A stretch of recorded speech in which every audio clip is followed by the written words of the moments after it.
14-year-old student fatally shot 4 people in a rampage at a Georgia high school, officials say. Updated at 3:19 a.m. Mez, September 5, 2024, Winder, Georgia.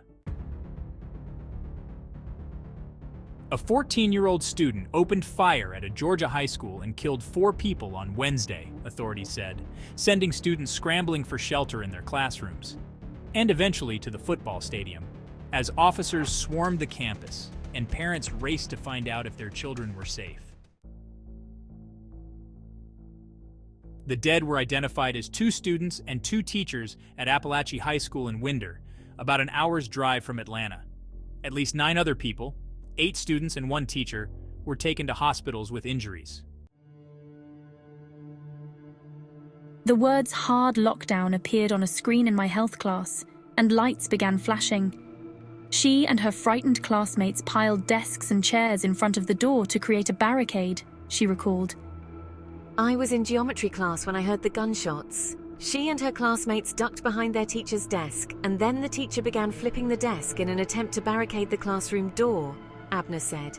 A classmate beside her was praying, and she held his hand while they all waited for police.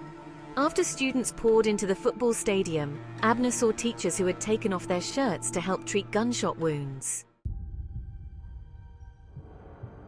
2 school resource officers encountered the shooter within minutes after a report of shots fired went out, Georgia Bureau of Investigation Director Chris Hosey said. The suspect, a student at the school, immediately surrendered and was taken into custody. He's being charged as an adult with murder. The teen had been interviewed after the FBI received anonymous tips in May 2023 about online threats to commit an unspecified school shooting, the agency said in a statement. The FBI narrowed the threats down and referred the case to the Sheriff's Department in Jackson County, which is adjacent to Barrow County. The sheriff's office interviewed the then 13-year-old and his father, who said there were hunting guns in the house, but the teen did not have unsupervised access to them. The teen also denied making any online threats. The sheriff's office alerted local schools for continued monitoring of the teen, but there was no probable cause for arrest or additional action, the FBI said. Authorities were still looking into how the suspect obtained the gun used in the shooting and got it into the school in Barrow County, a rapidly suburbanizing area on the edge of Metro Atlanta's ever-expanding sprawl. At an afternoon news conference, officials would not say what type of gun was used. Mark Gorman holds a candle during a candlelight vigil for the slain students and teachers at Apalachee High School, Wednesday, September 4th, 2024, in Winder, Georgia. Parents walked their child out of Apalachee High School after a shooting at the school.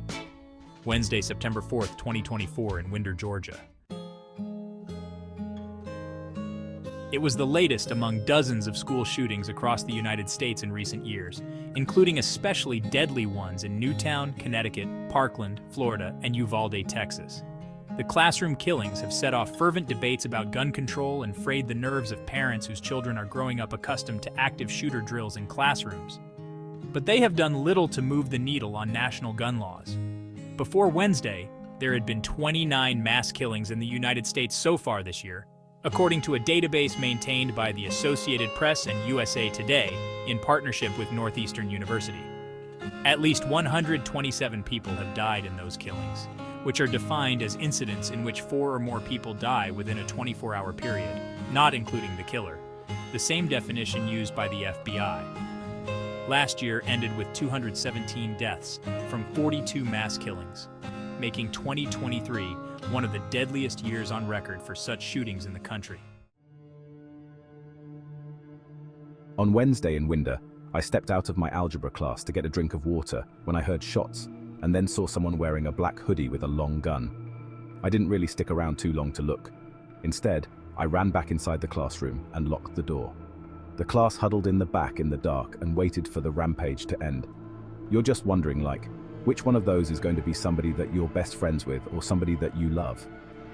Later, police officers arrived and escorted us out. As we were leaving the building, I saw multiple people who had been shot. You hear about this kind of stuff, but you never think it's going to happen to you until it's happening. Ashley was at home in the morning when she got a text from her brother, a senior at Apalachee High. Just so you know, I love you. When I received a text from my son Ethan, a senior, saying there was an active shooter, I rushed from my job at the Amazon warehouse to the school. We texted, I love you, and I prayed for him as I drove. With the main road to the school blocked, I parked and ran with other parents. We were directed to the football field, and amid the chaos, I found Ethan sitting on the bleachers. Ethan was writing an essay in class when he first heard gunfire. He worked with his classmates to barricade the door and hide. I'm so proud of him for doing that. He was so brave.